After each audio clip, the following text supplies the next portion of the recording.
पटना में वक्फ संशोधन बिल के खिलाफ मुस्लिम संगठनों का प्रदर्शन जारी है। मुस्लिम संगठनों के लोग गर्दनी बाग धरना स्थल पर प्रदर्शन कर रहे हैं। इससे राष्ट्रीय जनता दल ने अपना समर्थन दिया हुआ है।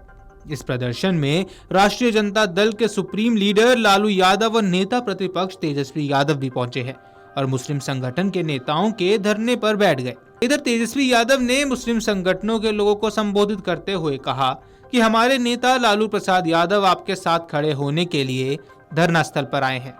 हम लोग इस बिल के विरोध में रहेंगे। विपक्ष ने विधानसभा और विधान परिषद में वक्फ संशोधन बिल का विरोध किया है। हम लोग इस बिल को गैर संवैधानिक और अलोकतांत्रिक मानते हैं। कुछ लोग देश को तोड़ने की साजिश रच रहे हैं और उनकी पार्टी इस कानून को रोकने के लिए हर संभव प्रयास करेगी। नेता प्रतिपक्ष तेजस्वी यादव ने यह भी बताया कि आज उन्होंने सदन में कार्य स्थगन प्रस्ताव लाकर इस बिल पर चर्चा की मांग की थी, लेकिन सदन को स्थगित कर दिया गया। उन्होंने कहा कि हम लोगों को किसी भी हाल में नागपुरिया कानून को लागू नहीं होने देना है। राष्ट्रीय जनता दल इस बिल के विरोध में मुस्लिम संगठनों के साथ मजबूती से खड़ा है और यदि वे एक कदम उठाएंगे तो राजद के लोग 4 कदम आगे बढ़ेंगे। आपको बता दें कि इस पर लालू यादव ने कहा कि गलत हो रहा है, सरकार को देखना चाहिए, हम इसके विरोध में हैं, किसी के साथ अन्याय नहीं होगा। नीतीश कुमार उन लोगों के साथ हैं, वो इस बिल का समर्थन कर रहे हैं, जनता सब समझ रही है। वहीं सभा को संबोधित करते हुए तेजस्वी यादव ने कहा, किसी भी कीमत पर नागपुरिया कानून को लागू नहीं होने देंगे। आप लोगों की लड़ाई में मजबूती से हम साथ में खड़े हैं। आप लोग 1 कदम चलिएगा तो हम 4 कदम चलेंगे। इस कानून को रोकने का काम करेंगे। कुछ लोग साजिश कर रहे हैं, देश को तोड़ने का काम किया जा रहा है। नेता प्रतिपक्ष ने आगे कहा कि हमारे नेता लालू प्रसाद यादव आप लोगों के साथ यहाँ आए हैं, चाहे सत्ता में हो या ना हो। हमने विधानसभा और विधान परिषद में इस गैर संवैधानिक और अलोकतांत्रिक बिल का विरोध किया है। आज सदन में कार्य स्थगन प्रस्ताव लाकर इस पर चर्चा की भी मांग की है। वहीं आरजेडी एमएलसी सुनील सिंह ने कहा, इसका असर पूरे देश में होगा। हम लोग गोडसे के आदर्श पर नहीं चलते हैं, जिस पर आरएसएस वाले चलते हैं। हमारे नेता लालू यादव इसका विरोध कर रहे हैं। हम लोग मरते दम तक इस बिल का विरोध करेंगे। भारत धर्मनिरपेक्ष देश है, ये हमारी खूबसूरती है। सीएम नीतीश कुमार पर बोलना अभी सही नहीं होगा। वे कभी नीम नीम, कभी शहद शहद वाली बात बोलते हैं। ये उनकी रणनीति काफी पहले से रही है। दरअसल 655 पेज की वक्फ पर रिपोर्ट इस महीने की शुरुआत में संसद के दोनों सदनों में पेश की गई थी।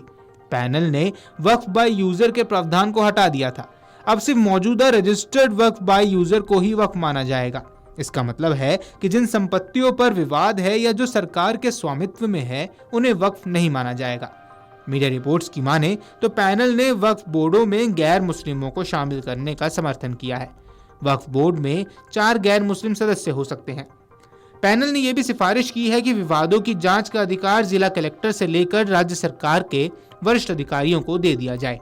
राज्य वक्फ बोर्डों में अब मुस्लिम ओबीसी समुदाय का भी एक सदस्य होने वाला है। इससे बोर्ड में अभी समुदाय का प्रतिनिधित्व सुनिश्चित होगा। लोकसभा में एनडीए की स्थिति मजबूत है। किसी भी विधेयक को पास कराने के लिए 272 वोटों की जरूरत होती है। एनडीए के पास 543 में से 293 सीटें हैं, यानी एनडीए आसानी से इस विधेयक को पास करा सकती है। वहीं कांग्रेस ने प्रस्तावित वक्फ विधेयक को केंद्र सरकार द्वारा संविधान पर हमला करार दिया और इसमें कई खामियां गिनाई।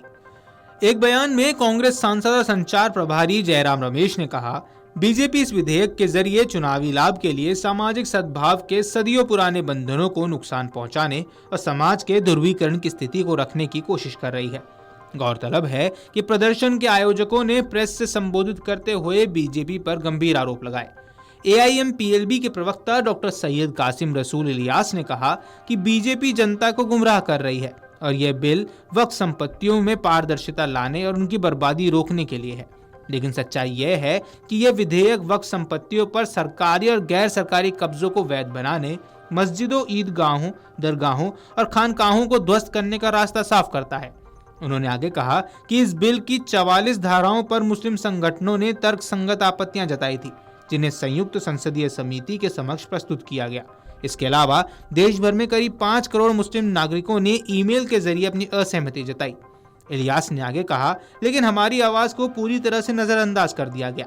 जेपीसी का रवैया भी सत्तारूढ़ पार्टी की तरह एक तरफा और तानाशाह पूर्ण ही रहा है।